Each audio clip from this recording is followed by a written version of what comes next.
Halo. Oke, selamat datang di PJ hari ini tanggal 2 Oktober. Tema untuk PJ hari ini adalah Scene with I in the Center dan akan dilayani oleh Bang Hendra nanti untuk pelayan firmannya. Kita akan mulai ibadah kita pada hari ini. Aku mau undang teman-teman untuk bernyanyi dari lagu Cornerstone yang dinyanyikan oleh Hillsong Worship.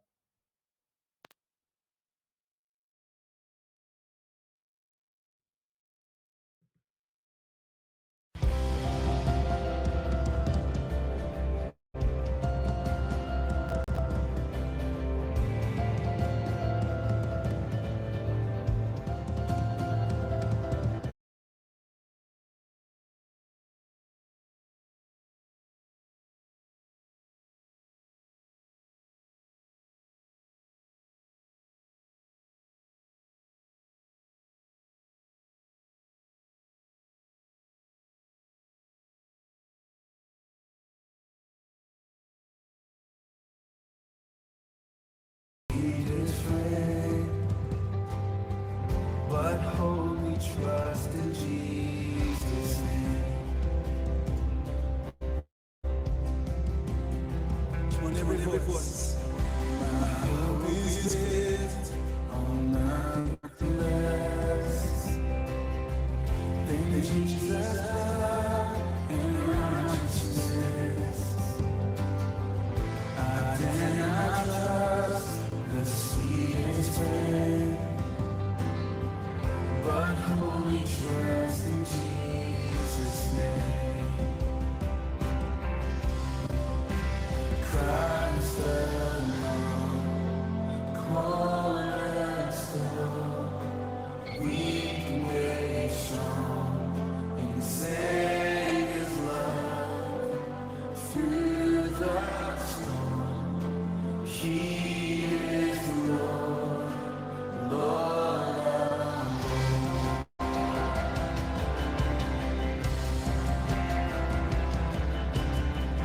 of darkness seems to hide His face.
dressed in His righteousness alone.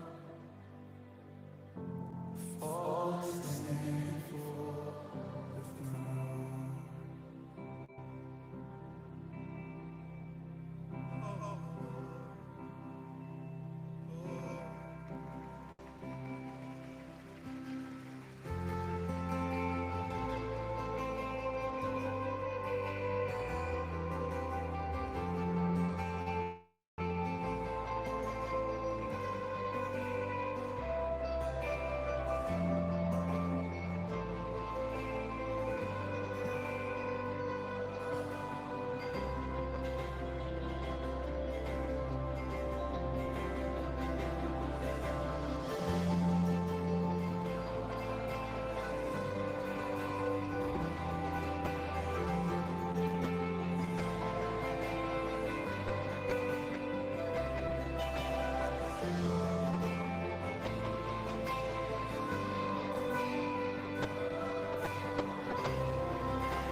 Ya, kita akan masuk ke dalam firman dan kita Bang Hendra ya membuka firmannya.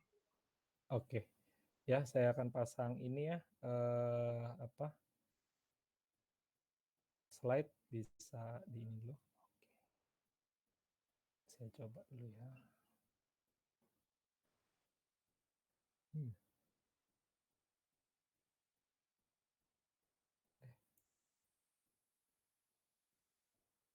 Nah, ini kelihatan ya? Halo? Kelihatan? Kelihatan, Oke. Bang. Sudah bang. Oke, sip. Ya. Bergerak ya? Oke, kalau sudah bergerak kita berdoa. Allah Bapa yang kami sembah dalam nama Tuhan Yesus Kristus, kami bersyukur Tuhan begitu baik bagi kami. Terima kasih Tuhan masih memberikan kesempatan kepada kami untuk kembali berkumpul beribadah melalui Google Meet ini Tuhan, walaupun kondisinya begitu buruk, kami masih begitu bersyukur diberikan Tuhan kesempatan untuk bisa berkumpul secara online walaupun tidak bisa bertemu secara fisik Tuhan. Dan kiranya Tuhan yang terus memimpin kami agar melalui pembelajaran kami saat ini kami semakin mengenal Tuhan, semakin mengenal diri kami, dan kami sungguh mau mengevaluasi diri kami Tuhan. Hati dan pikiran kami ditundukkan oleh kebenaran firman Tuhan. Dan kami berdoa untuk hamba-Mu yang menyampaikan firman dengan segala keterbatasannya. Kiranya Tuhan yang pimpin, Tuhan tolong agar sungguh hanya isi hati Tuhan saja yang disampaikan. Terima kasih Allah Bapa dalam nama Tuhan Yesus Kristus, kami telah berdoa dan mengucap syukur. Amin. Oke, kita akan hari ini bicara tentang sin ya, tentang dosa. Dosa dan sin and I in the center ya. Tentang bagaimana diri menjadi pusat dari dosa sebenarnya. Nah, ketika saya mendapatkan tema ini cukup menarik ya. Memang inti dari dosa adalah kita mencoba lepas dari Allah, mencoba independen dari Allah dan menjadikan diri kita standar kebenaran. Nah, minggu lalu saya dengerin khotbah hamba Tuhan yang minggu lalu ya, berbicara tentang pertumbuhan iman. Salah satu pertumbuhan iman yang saya tangkap, salah satu yang paling penting adalah bertumbuh secara pemahaman ya. secara pengetahuan begitu. Nah, pengetahuan ini penting karena apa, teman-teman? Karena pengetahuan inilah yang nanti akan kita hidupi. Kita tidak bisa berjalan di dalam jalan Tuhan kalau kita tidak tahu apa yang harus dijalani, begitu ya. Kita tidak bisa taat pada Tuhan kalau kita tidak tahu apa yang ditaati. Nah, sebenarnya harusnya ketika seseorang Kristen sejati ya, Kristen yang lahir baru ya, bukan Kristen yang sekedar lahir Kristen, begitu ya, harusnya punya salah satu ciri seperti ini nih. Kesukaannya ialah Taurat Tuhan yang merenungkan Taurat itu siang dan malam. Dalam bahasa asli siang dan malam itu ya petang dan malam sebenarnya. Itu mau bicara karena gini, orang Yahudi saat itu cuma punya dua eh, zona waktu ya. Kalau kita kan punya pagi, siang, malam. Mereka itu pagi dan malam saja begitu atau petang apa ya pagi dan malam ya. Nah, jadi mau membicarakan tentang apa sih sebenarnya? Kalau orang yang benar harusnya memang merenungkan firman Tuhan itu dalam segenap gerak hidupnya begitu ya. Siang dan malam itu tandanya memang seluruh waktu kita. Nah, masalahnya sampai sejauh mana sih kita betul-betul bisa suka merenungkan itu ya. Karena ini jelas akan berpengaruh sekali ya. Orang yang lahir baru ya, kemarin kan ngomong pertumbuhan ya. Orang bisa bertumbuh kalau dia lahir baru.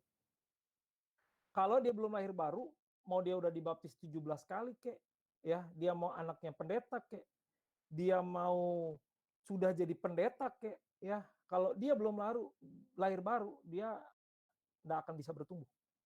Ya, tidak ada gunanya. Kita ngomongin dosa hari ini pun nggak ada gunanya.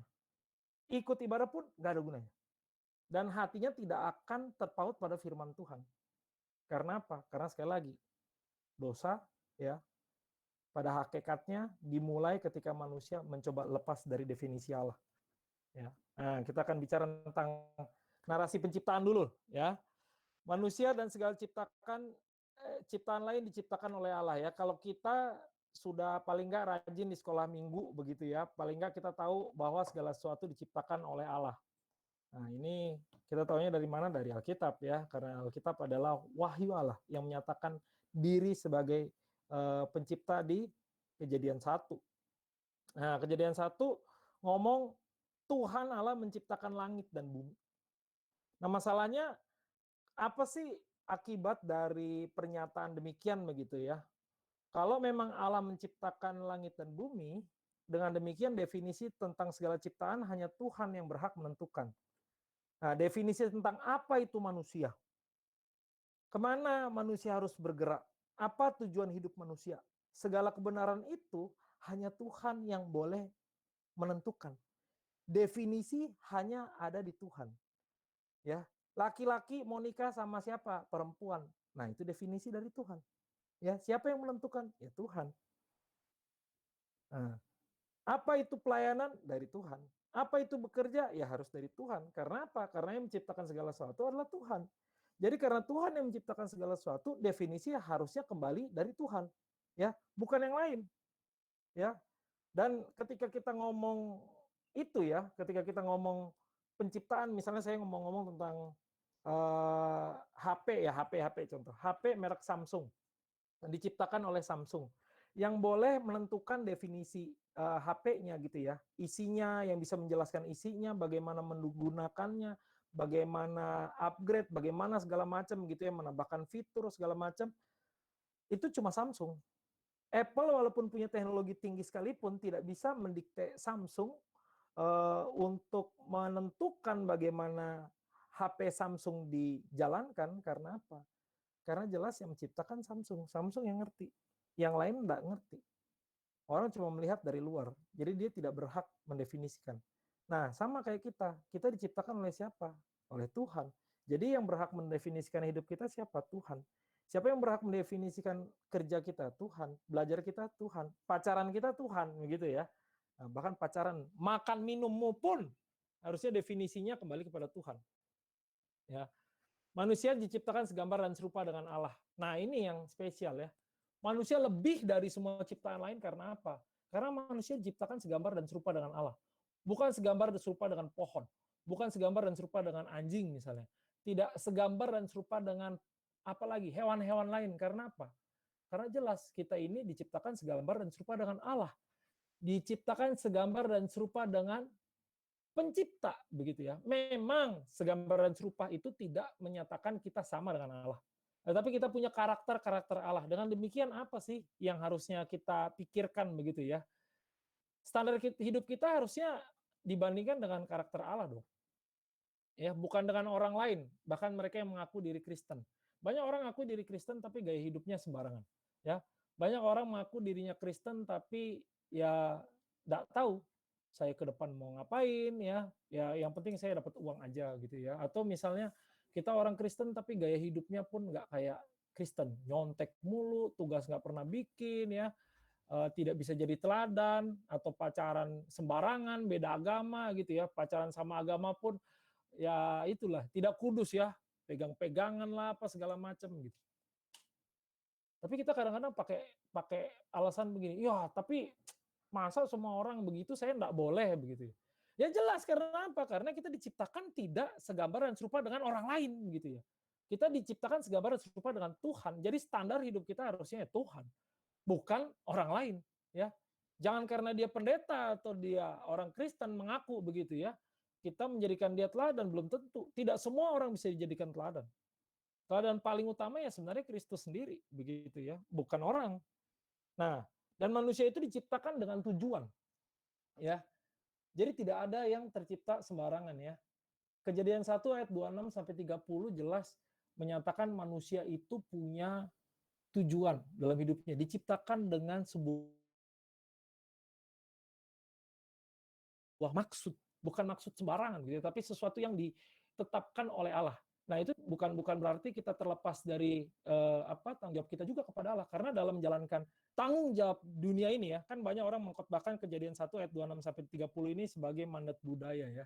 Mandat budaya tapi sering terlepas dari tanggung jawab Injilnya gitu ya. Kita bekerja bertambah banyak begitu. Enggak bisa. Karena jelas ketika Allah menciptakan manusia, memberikan mandat budaya ini ya, berkembang biak, bertambah banyak, memenuhi bumi, taklukkan itu kita lakukan di hadapan Allah begitu. Ya. Jadi Allah menuntut ketaatan kita terhadap siapa? Kepada Tuhan. Dan kita menjalankan itu sesuai dengan definisinya Tuhan. Nah, masalahnya apa sih yang terjadi di kejatuhan? Yang terjadi di kejatuhan adalah seperti ini, teman-teman ya. Tuhan memberi perintah yang cukup sederhana sebenarnya. Ini Kejadian 2 ayat 16 sampai 17. Semua buah di taman ini boleh dimakan. Cuma satu yang nggak boleh. Itu jelas ya. Seperti saya bilang tadi, ketika Tuhan memberikan perintah untuk mengelola taman, jelas Tuhan memberikan tanggung jawab untuk taat juga sebenarnya dalam menjalankannya. Nah, salah satunya soal ini nih, soal makan dan minum ya. Semua boleh dimakan.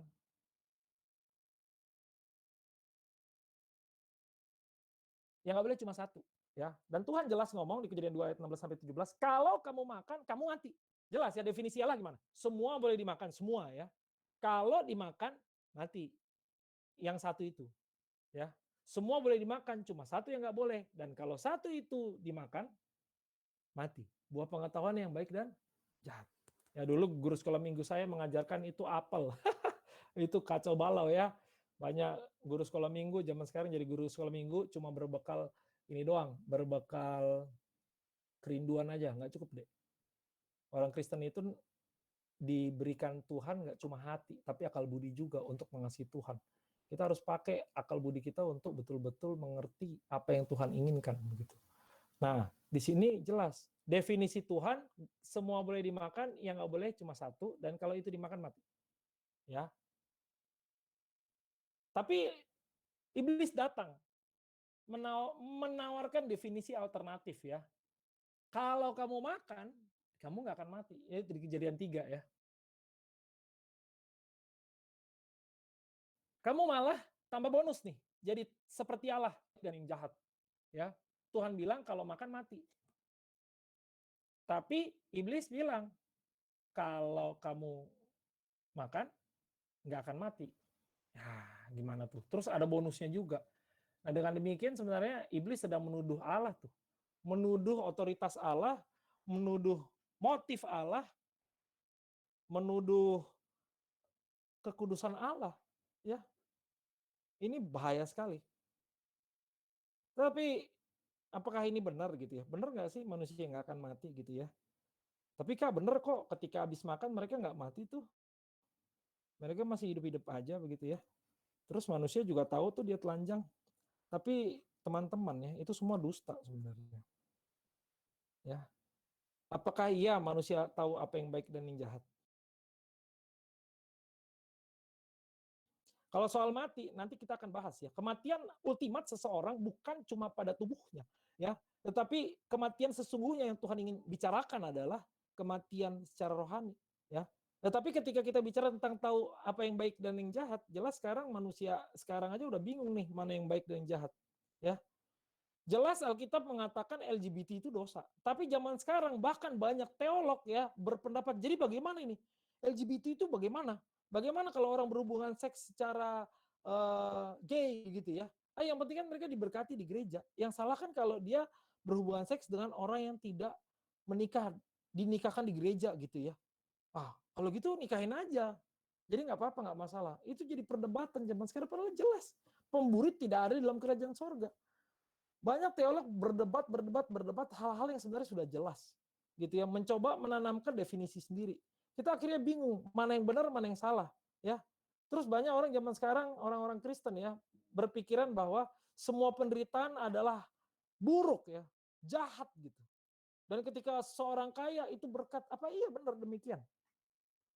Kalau mau ngomong penderitaan, apakah Ayub menderita karena dia salah? Enggak.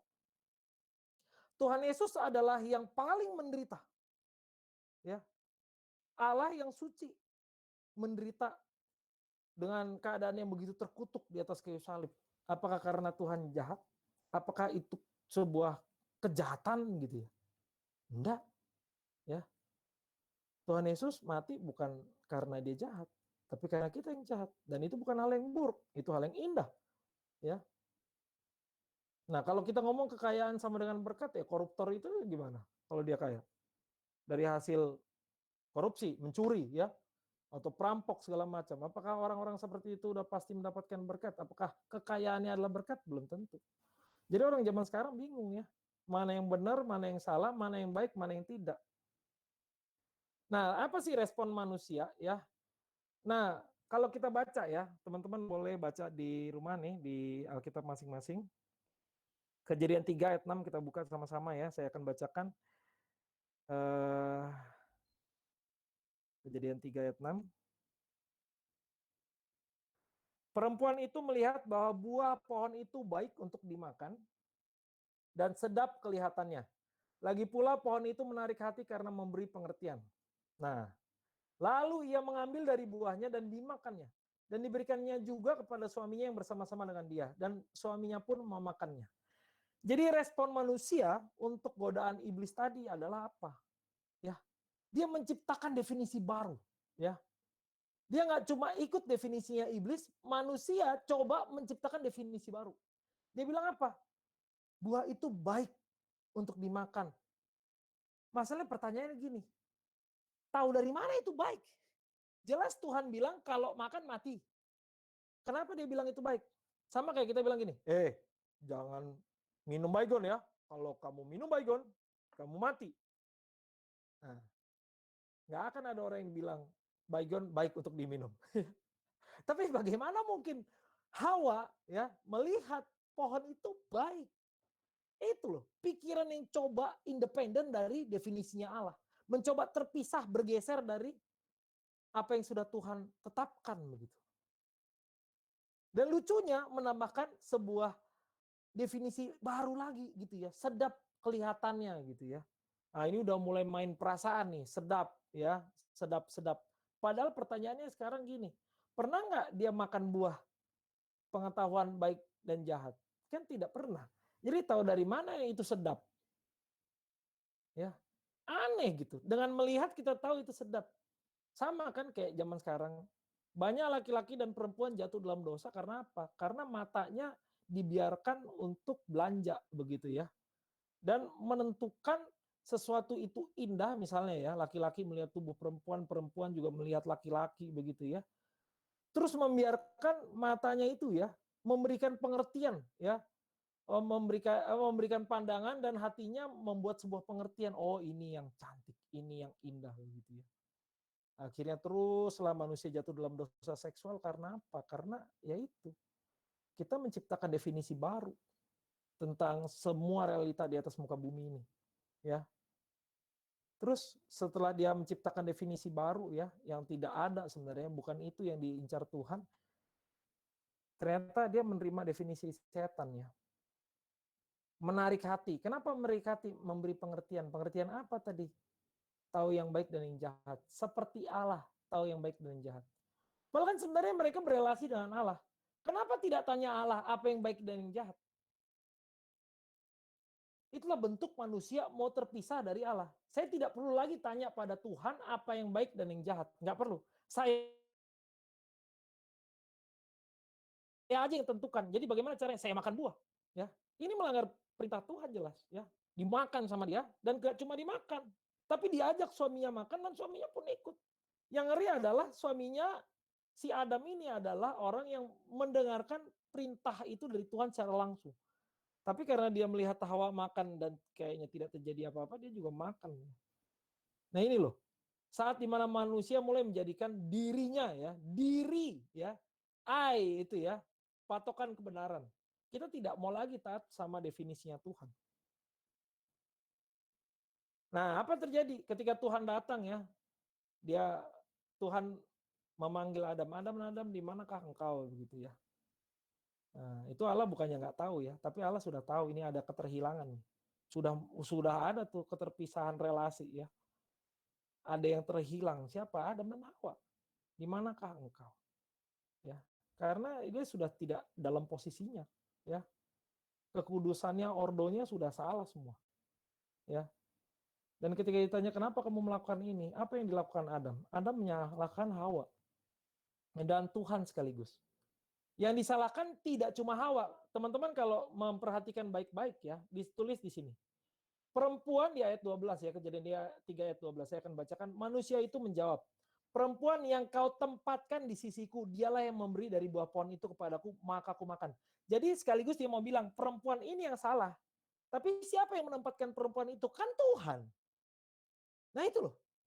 Ketika manusia jatuh dalam dosa, apa sih yang dilakukan? Sering kan nyalahin orang, iya gara-gara si laki-laki itu menggoda saya. Atau yang laki-laki bilang, iya karena perempuan itu menggoda saya. Begitu ya. Tuhan sih nggak jaga saya gitu ya. Wah semua disalahin. Ya. Terus yang terakhir menyalahkan ular gitu ya. Padahal gini teman-teman ya, ordonya begini. Allah ya di atasnya manusia. Manusia tunduk kepada Allah. Terus manusia di atasnya alam semesta, ya, hewan dan segala macam gitu ya. Dan mereka harus tunduk di bawah manusia. Tetapi ketika manusia jatuh ke dalam dosa, lucunya iblis yang paling bawah menyuruh manusia ya melalui perantaraan hewan untuk makan buah. Dengan demikian dia betul-betul melanggar perintah Tuhan. Jadi saat itu posisi manusia udah paling bawah tuh. Kita dikendalikan oleh hewan. Bayangin tuh. Itulah yang terjadi. Ya, manusia bukannya taat kepada Allah, tapi taat pada hewan, taat pada iblis. Esensinya memang pada iblis yang memakai ular. Kita udah kebingungan sebenarnya ya. Kita sudah tidak pada posisi kita lagi, ya. Tapi kita bukannya ketika dikonfrontasi Tuhan kenapa engkau melakukan ini, yang disalahkan Tuhan, yang disalahkan orang lain, dan yang disalahkan ular. Yang disalahkan kondisi, yang disalahkan alam, yang disalahkan apapun begitu ya. Bahkan kita sering menyalahkan iblis, padahal iblis itu nggak ini loh. Sebenarnya kalau kita mau tahu ya, iblis itu membuka apa yang sebenarnya hati kita inginkan kok. Kayak gini, ada orang yang tidak suka uang. Ya nggak mungkin iblis goda-goda dia dengan uang. Ya, dia misalnya sukanya apa? Jatuh dalam dosa seksual. Ya iblis akan menggoda dia dalam hal-hal seksual. Ketika seseorang misalnya ya, dia terlalu suka sama yang namanya apa uang gitu ya. Iblis akan menggoda dia dengan apa? Dengan uang. Ada yang orang yang tidak suka uang tapi suka sama kekuasaan. Iblis akan menggoda dia dengan kekuasaan. Ya. Jadi iblis hanya membuka jalan loh sebenarnya. Ya. Supaya manusia itu betul-betul mengeksplorasi keinginan hatinya yang paling dalam.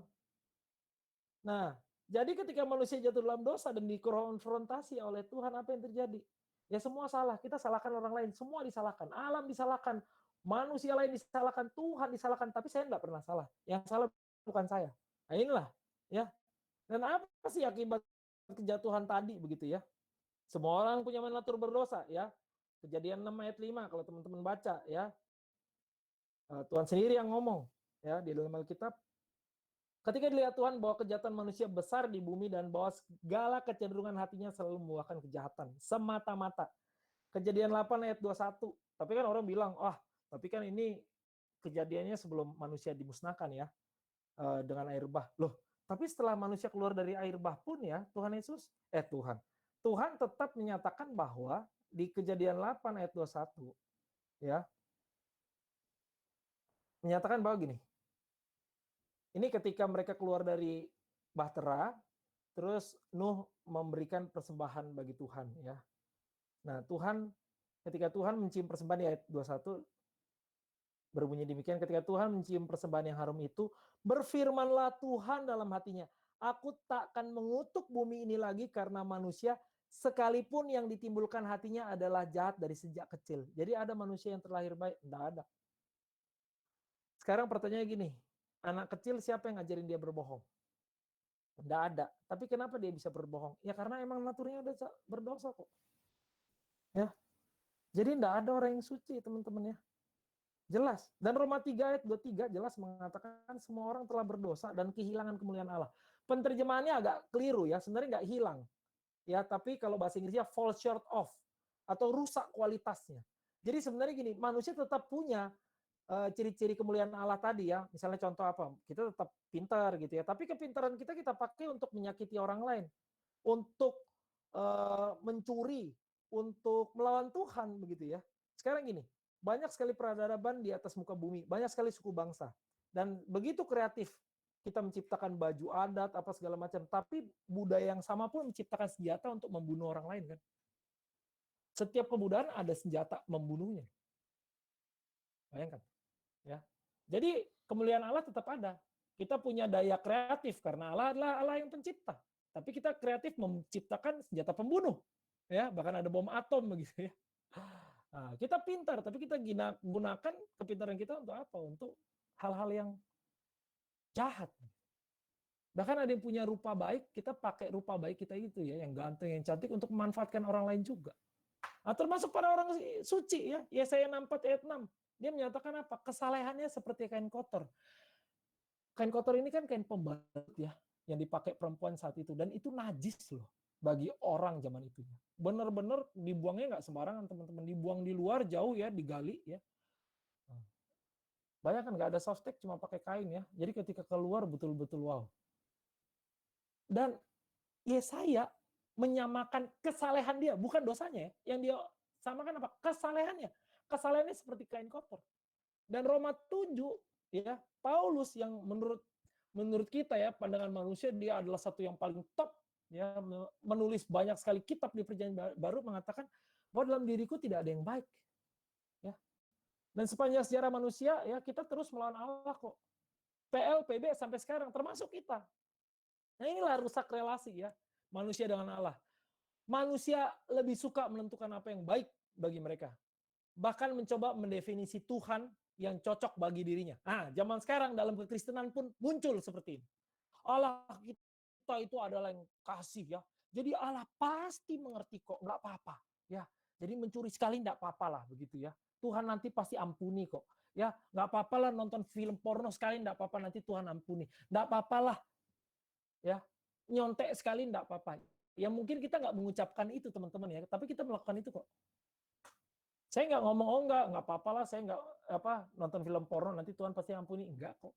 Tapi kamu tahu itu berdosa, tapi kamu tetap lakukan kan? Nah, sama kok.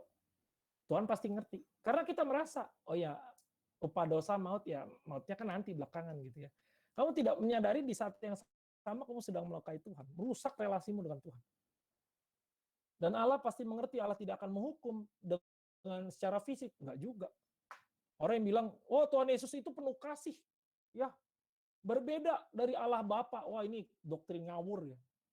Kalau teman-teman tahu Sodom dan Gomora, ya, Sodom dan Gomora itu siapa yang menghukum? Allah. Allah siapa? Allah Tritunggal. Allah Tritunggal, Allah Bapa, Allah Anak, Allah Roh Kudus. Jadi ketika membinasakan Sodom dan Gomora, Kristus juga ikut hadir. Kristus juga ikut terlibat di dalamnya. Dan Ananias Safira itu terjadi di perjanjian baru. Mereka mati karena mereka berbohong. Ya. Bukan karena nggak menyerahkan semua, enggak. Sebenarnya gini, kalau Ananias dan Safira, ya mereka menjual tanahnya, terus mereka mengatakan pada Petrus, ketika Petrus bertanya, ini kamu kasih semua. Dia bilang, enggak, sebagian saya pakai buat beli kereta, buat beli kuda, buat beli apa begitu ya, gandum kayak apa kayak gitu. Ya enggak apa-apa, enggak masalah. Tapi mereka berdosa karena apa? Karena mereka mengaku itu untuk mereka menjual semua hartanya begitu ya, dan semuanya diserahkan kepada Tuhan. Itu cuma bohong loh. Dan apa yang Tuhan lakukan? Tuhan bunuh. Jadi Allah kita nggak berubah loh. Kalau kita masih bisa hidup sekarang ya, kita sekarang berdosa dan masih bisa hidup, teman-teman ini ingat baik-baik ya, itu pure grace ya, itu pure belas kasihan Tuhan aja itu. Ya.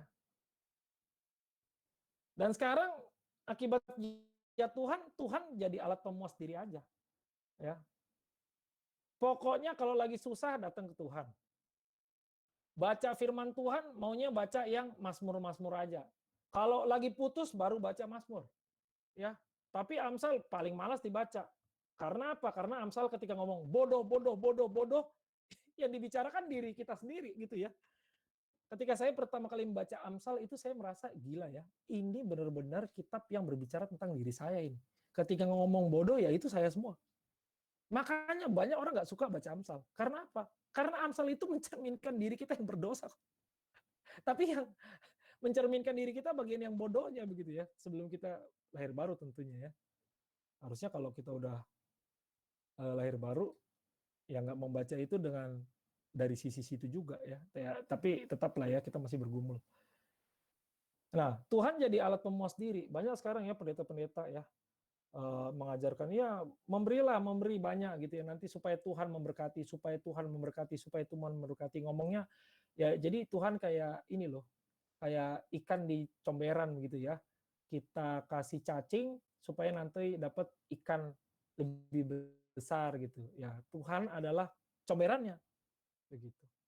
Karena kita ngasih cacing ke dalamnya. Nah, itu ngeri banget tuh. Ya.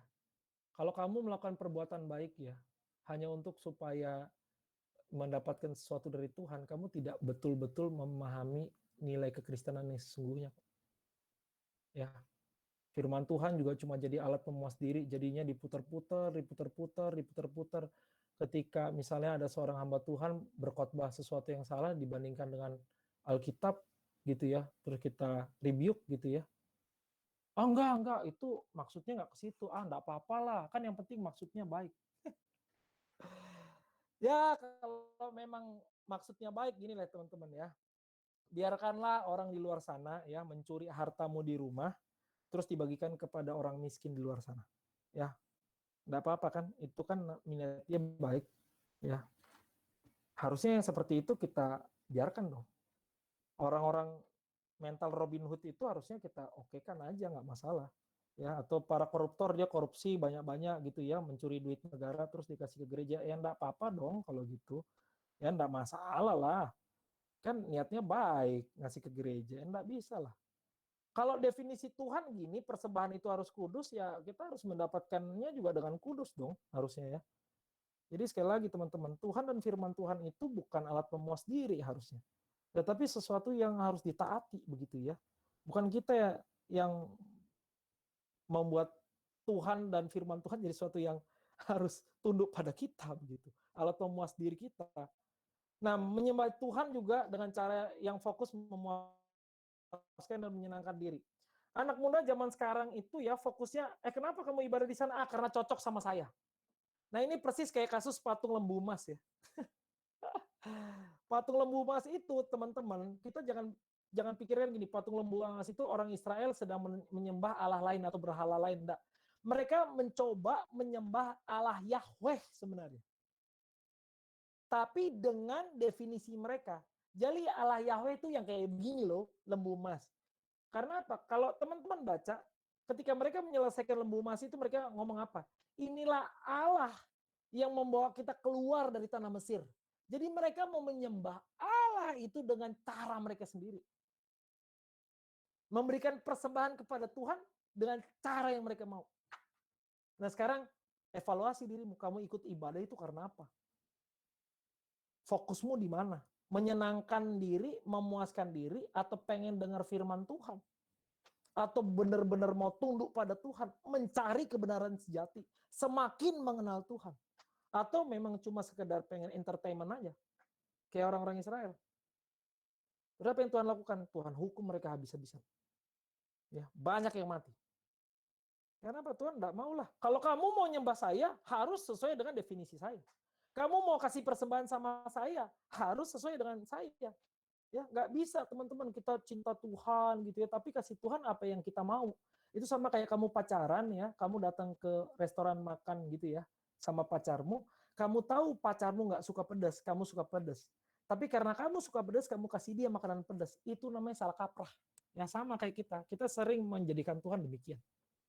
Ya, manusia tidak menyadari siapa Allah sehingga tidak sadar diri. Ya, Allah kita adalah Allah yang pengampun jika kita sungguh-sungguh menyesal. Ya, tetapi Allah kita adalah api yang menghanguskan. Ya, setiap orang yang berdosa dan tidak merasa salah akan dihabisi oleh Tuhan. Jadi jangan main-main dengan kekudusan Allah. Jangan main-main dengan ibadahmu. Baik yang ritual maupun kehidupan kita. Kehidupan kita itu juga ibadah ya. Ibadah ritual itu penting, tapi kehidupan kita juga penting. Dan itu dua-duanya tidak bisa dijalankan dengan main-main. Karena semua itu kita lakukan di hadapan Allah. Ya. Akibat kejatuhan manusia dengan manusia lain, kita jadikan manusia lain itu alat pemuas diri aja ya. Jadi kalau bisa gua manfaatin deh. Ya. Bahkan kita menolong orang lain untuk kepuasan batin, karena kepuasan batin kita aja menghapus rasa bersalah. Banyak orang gitu ya, korupsi ya. Aduh, gua ya udahlah supaya nggak terlalu merasa bersalah, tak bantulah orang miskin gitu ya. Banyak juga begitu ya. Atau menolong orang supaya disangka baik ya. Atau menolong orang supaya masuk surga. Atau menolong orang supaya terhindar dari neraka. Ya itu sama aja egois. Kita menjadikan manusia itu objek kepentingan diri kita. Ya, menolong orang berharap dapat balasan lebih juga. Jadi akhirnya kecewa ketika kita nggak dapat balasan yang setimpal gitu ya, atau bahkan mungkin nggak dapat apa-apa. Loh ini loh manusia berdosa. Manusia lain cuma objek aja pemuas kebutuhan. Itu aja udah. Ya, kita betul-betul jadikan mereka alat pemuas kita. Nah itu loh. Ya. Terus manusia merusak alam semesta, jelas ya. Ini saya tidak perlu panjang lebar ya. Harusnya kan alam diciptakan untuk dikelola dan dipelihara ya. Tetapi manusia merusak alam. Tepat setelah jatuh dalam dosa. Di mana itu? Ya ketika mereka telanjang, mereka ambil dedaunan gitu, merusak alam. Padahal awalnya nggak butuh baju itu ya, nggak perlu. Tapi akhirnya karena mereka gini loh, kenapa mereka akhirnya ketelanjangan itu jadi sesuatu yang salah? Padahal sebenarnya di kejadian 2 kalau teman-teman lihat di akhir dari kejadian 2 mereka telanjang tapi tidak merasa malu. Tapi kenapa setelah mereka jatuh dalam dosa mereka jadi malu? Karena apa? Karena mereka tidak bisa lagi berpikir dengan jernih ketika melihat ketelanjangan. Kita manusia tidak ada lah yang berpikir jernih dalam melihat ketelanjangan kan. Tidak mungkin teman-teman. Tidak ada. Jangan ada yang merasa kuat lah dalam hal ini begitu ya. Tidak mungkin. Ya. Dan akhirnya mereka merusak alam untuk dirinya sendiri kok. Ya. Tujuannya untuk apa? Untuk kepentingan diri. Ya. Dan akibat kejatuhan juga manusia merusak dirinya sendiri loh. Kerusakan paling besar adalah merasa tidak ada yang salah dengan diri kita. Wah, ini yang paling rusak. Ya, kita merasa diri kita baik-baik aja. Dan yang kedua adalah kita merasa cukup pintar. Sudah merasa tahu tentang Allah. Makanya gini, zaman sekarang orang ketika diajak misalnya konser mau-mau aja gitu ya karena menyenangkan. Tapi ketika diajak PA misalnya, nanti ada ini loh seminar Allah Tritunggal. Gue udah pernah denger itu, udah pernah denger gitu ya. Nggak apa-apa lah nanti aja lain kali. Ya kita merasa udah pintar. Malah kita sebenarnya nggak tahu apa-apa. Ada seminar doktrin keselamatan. Teman-teman saya ikut kelas doktrin keselamatan ya. Itu mungkin udah puluhan kali. Dan terus saya diingatkan bahwa betapa besar kasih karunia Allah melalui setiap itu kelas. Orang kalau ada yang merasa sudah tahu, sudah paham, ya itu sebenarnya secara tidak sadar ya, dia itu sedang membodohi dirinya sendiri, sedang membohongi diri. Ya, dia sedang tidak tahu apa-apa. Dia tidak tahu kalau dia tidak tahu sebenarnya. Itu mengerikan ya. Terus manusia menentukan apa yang baik bagi diri, ya terlepas dari definisi Tuhan. Ah ini yang bagus kok. Ah nggak apa-apa kok dia cantik kok. Ah aku pacaran aja sama dia lah, nggak apa-apa beda agama. Nanti kan aku injili. Lo definisi Tuhan kan nggak begitu, nggak boleh kita pacaran dengan beda agama. Kenapa? Ya, tapi kan kita mau injili, injili itu baik. Enggak, Tuhan bilang nggak boleh. Lo injili dulu. Kalau dia jadi Kristen baru boleh. Kalau itu pun kalau dia mau sama kamu gitu. Tapi kalau kita menginjili pun supaya kita bisa macarin dia ya udah jelas salah lah. Motivasinya begitu ya. Nah, kita sering tuh yang begini-begini nih, ya. Terus gimana ibadahnya? Ah, yang penting asik dulu lah. Yang penting datang banyak orang dulu, ya. Terus nanti baru kita bawa kepada Injil. Enggak. Kalau kamu membentuk persekutuanmu yang penting asik dulu. Akhirnya mereka akan terus mencari hal-hal yang asik. Akhirnya ketika nafsu asik itu tidak bisa dipuaskan, mereka akan cari yang lebih asik. Mereka tidak akan pernah mencari Allah. Nah, manusia terus membohongi diri, menekan kebenaran yang mau intervensi. Ya, jadi ketika ada orang menegur, dibilang, ah kamu nggak boleh menghakimi saya. Yang boleh menghakimi saya cuma Tuhan. Kenapa orang berani mau ngomong begitu ya teman-teman? Karena mereka tidak tahu kalau Tuhan menghukum akan lebih parah lagi. Kalau ada orang datang kepada kamu, menyatakan kesalahan sama kamu, terima baik-baik. Karena itu adalah bentuk perhatian Tuhan yang paling ringan. Kalau Tuhan sudah turun tangan langsung, aduh saya udah nggak bisa ngomong lagi ya. Ya kamu tanggung sendirilah akibatnya. Ya, makanya Matius 7 itu sering ya disalahgunakan orang ya, nggak boleh menghakimi gitu. Padahal kalau mau dilihat bawahnya itu ya, kalau kita benar-benar mau betul-betul menggalinya dengan dalam gitu ya, sebenarnya yang nggak boleh adalah kita menegur, tapi kita munafik. Saya menegur orang nonton film porno gitu ya, tapi saya sendiri berzina gitu loh. Itu makanya kan dibilang ada selumbar ya, serpihan kayu sama balok. Kita menyimpan dosa yang kita sadari juga, yang sama tapi lebih besar. Dan kita nggak cabut karena mungkin kita suka. Nah itu loh teman-teman. Jadi ketika kita diperingatkan harusnya kita tunduk loh, kita taat. Jangan menjadikan ayat firman Tuhan tadi loh sebagai alat pemuas diri, sebagai benteng. Jangan menghakimi kamu ya. Kamu nggak boleh menghakimi saya. Yang boleh menghakimi saya cuma Tuhan. Ya itu bentuk kita memanfaatkan firman Tuhan ya. Nah yang terakhir adalah memperbudak diri dengan keinginan diri. Ya, kita zaman sekarang sering banget begitu, menghabiskan uang kita untuk hal-hal yang tidak masuk akal. Ya, banyak orang, wah saya nggak mau ikut seminar teologi itu. Masa sih seminar teologi bayar? Ya, padahal kalau kita pikir ya kan banyak biaya ibadah itu ya. Dan kita kalau mau berbagian dengan lembaga itu kan bagus. Dan uang itu pun akan dipakai untuk pelayanan gitu ya. Tapi kita tidak pernah mikir ya untuk pergi ke McD misalnya.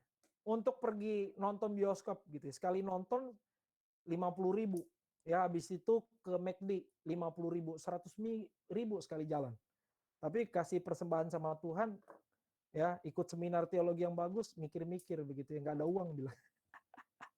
Ya kita diperbudak, tapi ujung-ujungnya tahu, aduh duit gua nggak ada gitu ya. Atau ada orang yang menghias diri dengan kekayaan gitu ya, mau dikata kaya gitu ya, mau apa, ingin disebut orang yang berada gitu ya, akhirnya berhutang segala macam cuma untuk memoles diri. Wah itu bahaya sekali. Ya, manusia merusak dirinya sendiri. Dan gini, ada pendapat dalam kekristenan sekarang Tuhan tidak pernah membenci pendosa. Teman-teman itu sesat sekali ya. Itu sesat dan salah sekali. Salah dan sesat. Jelas Tuhan membenci pendosa. Mazmur 5 menyatakan ya. Teman-teman baca ya. Mazmur 5 ayat 5 sampai 7. Saya bacakan, engkau bukanlah Allah yang berkenan kepada kefasikan, orang jahat akan menumpang padamu, pembual tidak akan tahan di depan matamu, engkau membenci semua orang yang melakukan kejahatan, membenci. Ini Alkitab yang ngomong. Kalau ada pendeta ngomong Tuhan tidak pernah membenci pendosa, dia nggak pernah baca Mazmur. Karena ini Mazmur pun di awal-awal loh, Mazmur 5. Ya. Engkau membinasakan orang yang berkata bohong, Tuhan jijik melihat menumpah darah dan penipu. Kata jijik di sini pakai kata abhor. Abhor itu ya, kalau teman-teman paham bahasa Inggris, itu kayak ngeliatin loh. Kayak kotoran gitu loh, kotoran hewan. Nah, itu. Ya. Jadi tidak ada tuh narasi Tuhan hanya benci dosa, nggak benci pendosa. Karena apa teman-teman? Opa dosa ialah maut. Ya, yang dibuangkan neraka itu siapa? Orang berdosa, bukan perbuatannya. Ya, jadi nggak cuma perbuatannya yang dibenci Allah, orangnya juga. Nah, dari situ loh kita tahu. Kalau Tuhan membenci pendosa, Tuhan jijik sama pendosa. Ketika Tuhan datang, kita tahu apa bedanya cinta Tuhan dan cinta manusia. Kita mencintai orang karena dia baik. Kita mencintai orang karena dia manis, cantik begitu ya. Tapi Tuhan mencintai kita, padahal kita itu menjijikkan. Kita itu layaknya dibunuh. Ya, kita harusnya layak dibenci, tapi Tuhan datang. Itu loh namanya unconditional love. Kalau Tuhan begitu mencintai manusia ya karena manusia berharga terus Tuhan datang. Itu namanya bukan unconditional love, nggak ada bedanya, teman-teman. Itu sama aja cinta yang memanfaatkan ya, pengen dapat sesuatu gitu, ya. Dan bagaimana Tuhan menyelamatkan manusia? Ya lewat Kristus ya. Tuhan sudah Kristus Tuhan Yesus sudah ditetapkan jadi jalan pendamaian. Nanti teman-teman bisa baca ya Roma 3 ayat 25. Dan dikabarkan kapan? Pertama ketika Tuhan marah. Tuhan walaupun marah tetap mengabarkan bahwa nanti akan ada keturunan perempuan ya yang menginjak kepala ular. Tapi ular itu akan melukai tumitnya. Nah, itu kapan terjadi? Di atas kayu salib, teman. Ya. Dinubuatkan sepanjang PL. Jadi perjanjian lama itu menubuatkan tentang siapa? Tentang Kristus. Gereja perjanjian baru, gereja mula-mula belajar perjanjian lama untuk menemukan Kristus. Kalau kita sekarang mampu enggak melakukan itu? Ya, Kristus lahir, mati, bangkit, naik ke sorga. Ya, itulah karya Kristus. Nggak cuma lahir ya di dalam dunia realita yang berdosa, dia juga mati untuk menggantikan kita. Tapi nggak cuma mati, tapi dia bangkit mengalahkan maut, naik ke sorga, menyiapkan tempat bagi kita. Itu karena apa, teman-teman? Karena Tuhan tidak mencari kepentingan sendiri, ya.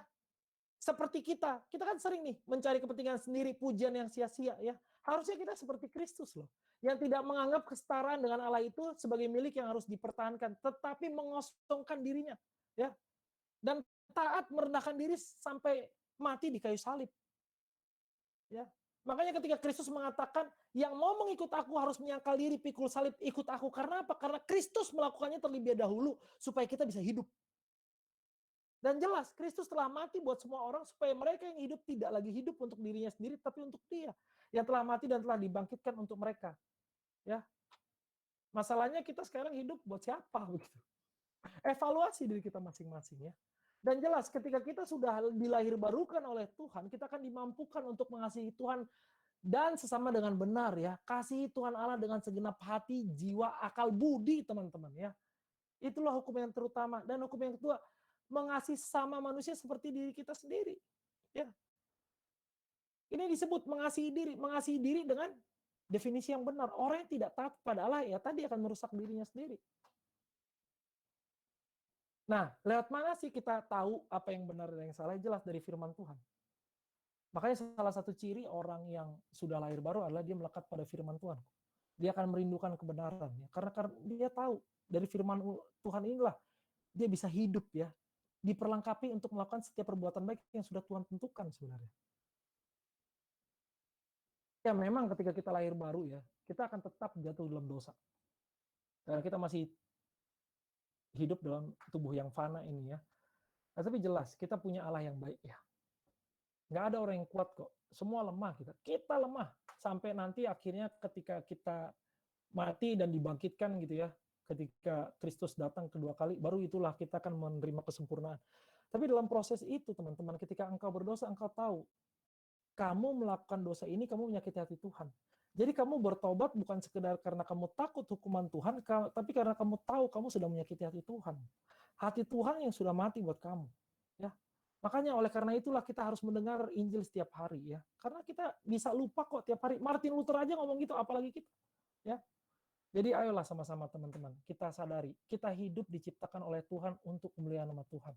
Jadi stop, berhentilah menentukan definisi kita sendiri. Ya, berdasarkan kemauan kita. Mulailah belajar dari Alkitab, kebenaran firman Tuhan untuk ikut apa yang Tuhan mau, ya, untuk taat di jalan Tuhan, ya. Buat teman-teman yang bergumul tentang dosa begitu ya, saya punya satu rekomendasi buku nih ya. The enemy within, musuh dalam diriku. Ada di lilin kecil, ada di momentum segala macam. Nah, boleh kita baca ya untuk melihat bagaimana sifat dosa, bagaimana kita mengalahkan dosa. Ya, supaya kita apa, teman-teman? Hidup kita cuma satu kali, jangan sampai sia-sia untuk melakukan hal yang bahkan melawan Allah begitu ya, yang tidak ada hubungannya untuk kemuliaan nama Tuhan. Supaya paling tidak masa muda kita bisa kita persembahkan pada Tuhan sebagai persembahan terbaik. Mari kita berdoa. Allah Bapa yang kami sembah dalam nama Tuhan Yesus Kristus, kami bersyukur Tuhan untuk kebenaran firman Tuhan yang disampaikan. Kami mohon ampun Tuhan jika selama ini kami hidup terlalu sering berfokus pada diri kami sendiri Tuhan. Kami tidak mau ikut apa yang Tuhan tetapkan. Kami tidak mau mencari kebenaran Tuhan. Kami tidak mau belajar firman Tuhan. Kami tidak mau tunduk pada Tuhan. Kami menjadikan diri kami sebagai pusat kebenaran. Padahal seharusnya kami tunduk pada Engkau sebagai sumber, satu-satunya sumber kebenaran Tuhan. Ampuni kami Tuhan, dan kiranya Roh Kudus-Mu mengajar kami dan mendorong kami untuk terus belajar firman Tuhan, untuk terus mengenal isi hati Tuhan. Dan dengan demikian kami sungguh bisa melakukan apa yang terbaik dalam kehidupan kami untuk kemuliaan nama Tuhan.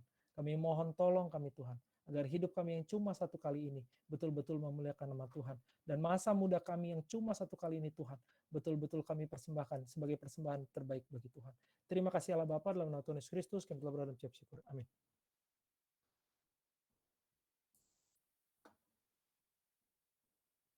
Oke. Dipersilakan kembali ke MC mungkin. Ya, terima kasih Bang Hendra atas firman-Nya. Kalau boleh aku sharing sih yang aku dapat hari ini, mungkin kayak kita diingatkan lagi ya tentang dosa, bagaimana sifat kita kalau kita terjebak di dalam dosa, jadi malah nyalain diri, nggak mau disalahin. Tapi karena unconditional love dari Tuhan itu, kita dimampukan lah untuk hidup menjalani dan mentaati apa yang Tuhan bilang gitu. Terima kasih Bang firman-Nya. Setelah ini kita akan mendengarkan pengumuman yang akan dibacakan oleh Bang Mikael. Bang Mikael, silakan. Oke, shalom semua.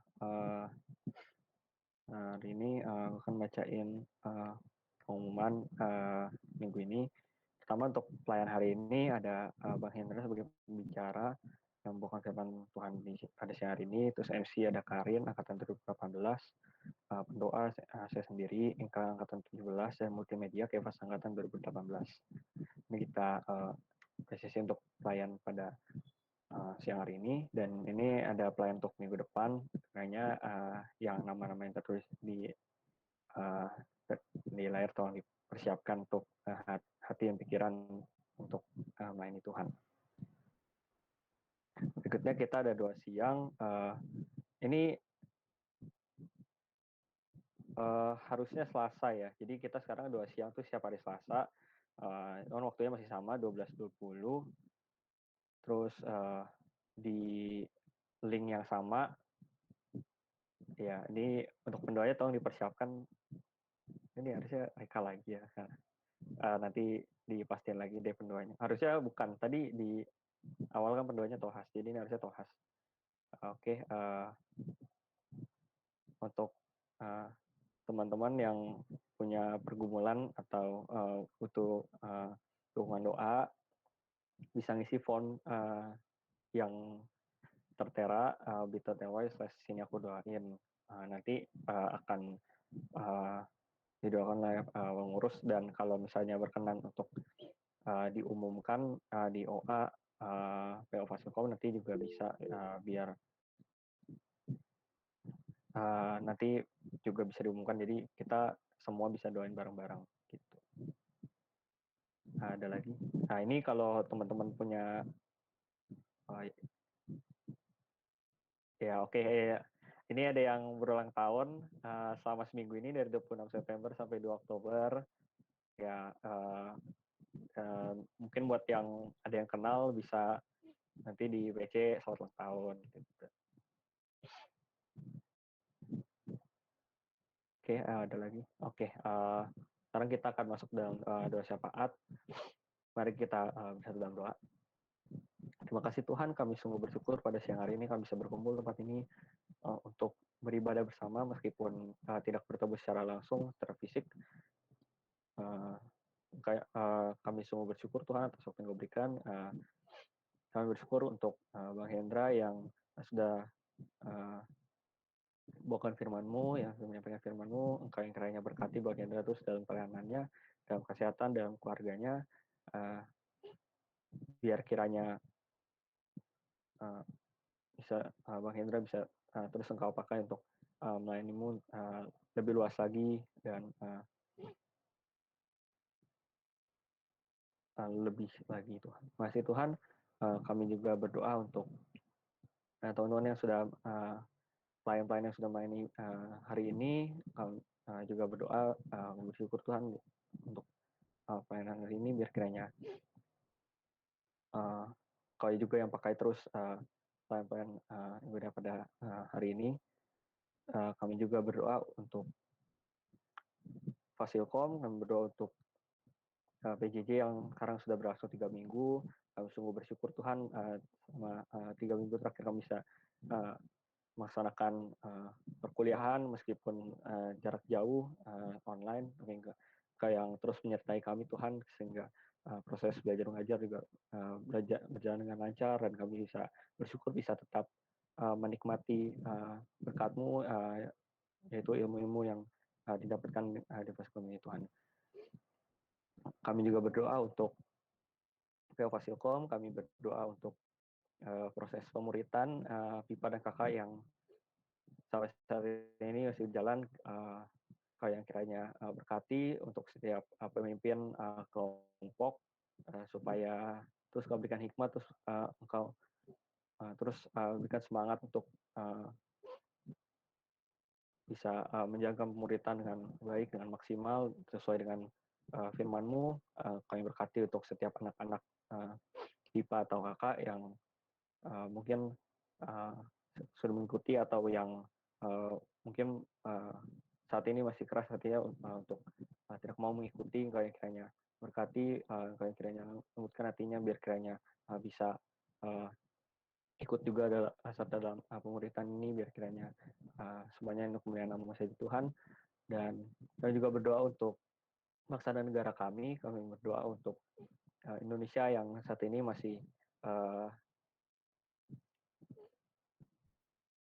di dalam pandemi corona. Kau yang kiranya berkati untuk pemerintah yang saat ini memimpin, yang terus berikan hikmat, terus berikan semangat, terus berikan kebijaksanaan dalam menyusun kebijakan-kebijakan, berikan solusi-solusi terbaik biar kiranya pandemi ini segera berakhir, rantai penularan segera putus, dan juga tetap menjaga perekonomian negeri sehingga negara ini bisa tetap berjalan sebagaimana mestinya dengan baik. Dan berkati juga untuk setiap warga yang mungkin masih ada yang bandel, masih ada yang belum taat jalankan aturan protokol kesehatan, aturan COVID ini. Yang kiranya berkati juga, berikan mereka hikmat, berikan mereka mereka biar kiranya bisa sadar akan hal ini dan juga kiranya bisa taat agar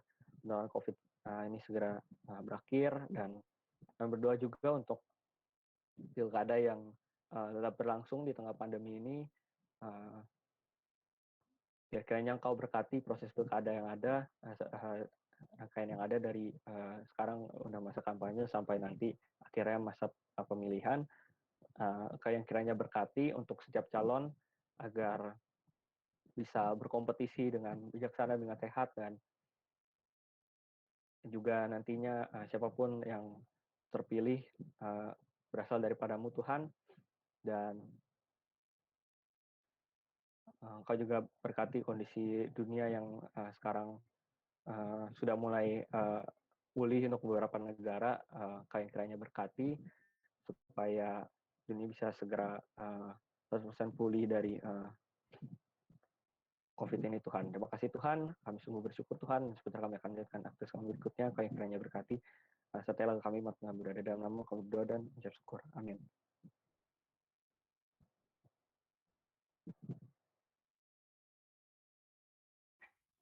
Ya, terima kasih Kak Mikael. Teman-teman, sebentar lagi kita sudah berada di penghujung ibadah. Sebelum kita tutup ibadah ini, aku mau undang teman-teman untuk ikut menyanyikan lagu dari Kidung Jemaat 129, Tinggal Sertaku.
Ya, kepada Bang Hendra dipersilakan untuk doa tutup.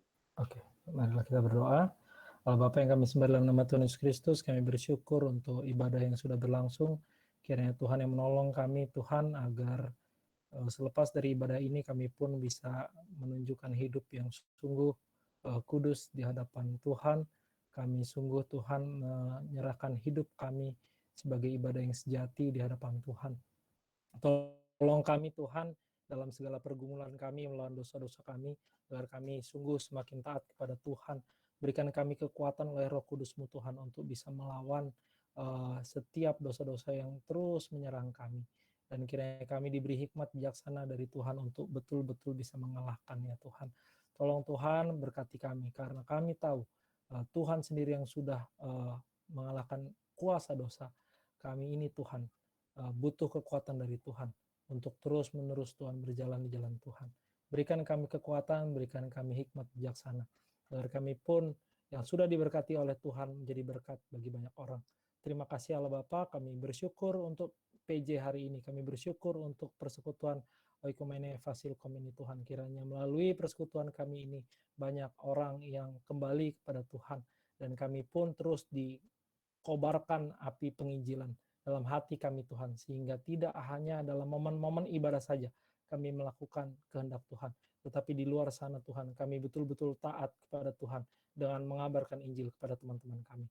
Terima kasih Allah Bapa, dalam nama Tuhan Yesus Kristus kami telah berdoa dan mengucap syukur. Amin.